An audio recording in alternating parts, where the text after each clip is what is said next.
நிறைய கேட்கக்கூடாது, இல்ல கொஞ்சம். கொஞ்சமா தாங்க. சரி, ஓகே, கொஞ்சம். ஆ. எனக்கு முக்கியமான கேள்விகள் நான் சரி கேட்கிறேன். சரி. நீங்க 7 வயசுல தான் நாடகத்துக்கு நடிக்க வந்தீங்கன்னு ஆமா ஆமா சொல்லியிருந்தீங்க. அங்க ஆமா. இருந்தே ஆரம்பிக்கலாமா? ஓ சொல்லு. வீட்ல கொஞ்சம் கஷ்டம் இருந்துச்சு. அங்க அதனால நம்ம நாடகத்துக்கு நடிக்க வந்து அப்படி ஆரம்பிச்ச ஒரு கரியர் தான் இல்லையா? ஆமா. ஞாபகம் இருக்கா? அப்படித்தான் எல்லாருமே அப்படித்தான்.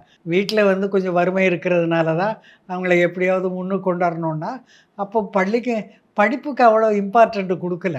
நம்ம அதனால நாடக கம்பெனி, சர்க்கஸ் கம்பெனி அதுல எல்லாம் சேர்த்து விடுவாங்க. என்ன நாடக கம்பெனில சேர்த்து விட்டாங்க. சேர்த்து விட்டாங்க. ஆ. இப்ப சின்ன வயசுல 7 வயசுலலாம் அதுவும் அந்த சமயத்துல நாடகம்னாலும் நமக்கு தெரியுமா?